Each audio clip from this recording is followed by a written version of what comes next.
Welcome to দিশের exam guide. প্রিয় সপ্তম শ্রেণীর পরীক্ষার্থী বন্ধুরা, তোমাদের জন্য এই ভিডিওটিতে আমি আলোচনা করতে চলেছি সপ্তম শ্রেণীর প্রথম পর্যায়ক্রমিক মূল্যায়নপত্র 2025-এর গণিত বিষয়ের প্রশ্নপত্র। সম্পূর্ণ সিসি পদ্ধতি অনুসরণ করে হলিস্টিক পদ্ধতি অনুসরণে এই প্রশ্নপত্র তোমাদের জন্য তৈরি হয়েছে। পূর্ণমান 30, বিষয় গণিত, সময় 1 ঘন্টা। প্রথমে কি বলেছে দেখো, এক দাগে নিচের প্রশ্নগুলির উত্তর দাও। যে কোনো 8টি প্রশ্ন, 8 মার্ক, প্রত্যেকটি প্রশ্নের মান 1 করে। প্রথম 1-এর 1, শূন্যস্থান পূরণ করো। এখানে দেখো প্রথমে শূন্য রয়েছে, মানে এই ঘরে কিছু নেই, শূন্যস্থান। তারপর *13, তারপর দেখো সমানুপাত আছে 4:65, 65। এইবার দেখো 2-এর সমকোণী সমদ্বিবাহু ত্রিভুজের কোণগুলির অনুপাত কত। 3 দাগে আছে 2 টাকার 12.1/2% কত পয়সা। 4 দাগে আছে দেখো 3 degree plus 2 degree into 5 degree কত। 5 দাগে 2 কিলোগ্রাম 30 গ্রামের 2/5 কত গ্রাম। 6 দাগে দেখো, 6 দাগে কি বলেছে দেখে নাও প্রশ্নটি। সত্য বা মিথ্যা লেখো, পূর্ণ সংখ্যার বিয়োগ বিনিময় নিয়ম মেনে চলে। 7 দাগ 5/7 সঙ্গে কত গুণ করলে 4 হবে।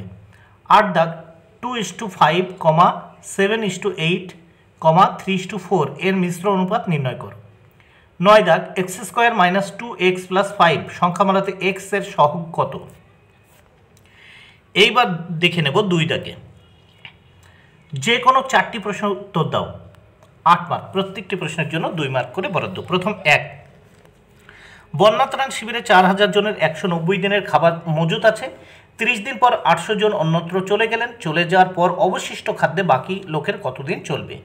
2 দাগে দুটি বাড়ির দামের অনুপাত 4:3 এবং দ্বিতীয় বাড়ির দাম হচ্ছে দেখো এখানে কত আছে 4,20,000 টাকা, এবং যদি প্রথম বাড়ির দাম হয় 70,000 টাকা, মানে দাম 70,000 টাকা বেশি হয়, তবে তাদের দামের অনুপাত কত। এবার আমরা পরের প্রশ্ন 3 নম্বর প্রশ্ন দেখব। শিবাজি সংঘের ক্লাবে যতজন সদস্য আছে প্রত্যেক সদস্য সংখ্যার 5 গুণ টাকা চাঁদা দিয়েছে। মোট দেখো এখানে 5,15,205 টাকা চাঁদা উঠলে ক্লাবের সদস্য সংখ্যা কত। 4 দাগে একটি বাঁশের দৈর্ঘ্য 1/3 অংশে লাল রং, 1/5 অংশে সবুজ রং ও বাকি 14 মিটারে হলুদ রং দেওয়া আছে। বাঁশটি কত মিটার লম্বা। 5 দাগে 120 কিগ্রা মিশ্র সারে ইউরিয়া পটাশের পরিমাণ যথাক্রমে 60% ও 40%। ওই মিশ্র সারে কোন সার কত কিগ্রা আছে। নেক্সট 6 দাগ, দুটি শরবতের সিরাপ ও জলের অনুপাত 2:5 ও 6:10, কোনটি বেশি মিষ্টি। এইবার 3 দাগে আমরা দেখব, 3 দাগে কি বলেছে। যে কোনো 4টি প্রশ্নের উত্তর দাও, 8 মার্ক, প্রত্যেকটি প্রশ্নের জন্য 2 মার্ক করে বরাদ্দ। 1, 3-এর 1, মান নির্ণয় করো।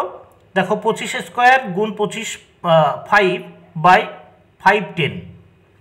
তারপর দেখো 2-এ -8x² + 8x + 1 এর সঙ্গে কত যোগ করলে -14x² মানে 14x² + 11x - 3। 3 দাগে ভাগ করো 3abc যোগ 6a²bc² -9a³ b² -3abc।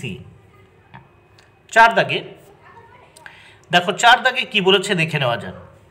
গুণ করো, দেখো 4/3 ইন্টু x² z ইন্টু দেখো 1/3 y² z³ into -6x³ y³ x²।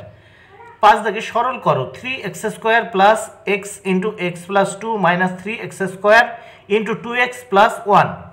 6 দাগে একটি আয়তক্ষেত্রের ক্ষেত্রফল 8x² বর্গ একক, দৈর্ঘ্য 4x একক হলে প্রস্থ কত। এবং 4 দাগে আমরা দেখে নেব নিচের প্রশ্নগুলির উত্তর দাও। এখানে দেখো 2টি প্রশ্নের উত্তর করতে হবে, 6 মার্ক, প্রত্যেকটি প্রশ্নের জন্য 3 মার্ক করে বরাদ্দ। 4-এর 1, স্কেল পেন্সিল কম্পাসের সাহায্যে 105 ডিগ্রি কোণ অঙ্কন করো। 2, 12.4 সেমি রেখাংশকে সমান 4 ভাগে ভাগ করো। বন্ধুরা, ভিডিওটি দেখে নিলে যদি ভালো লাগে অবশ্যই লাইক, কমেন্ট, শেয়ার করো। Thank you very much. Keep watching my channel and my video.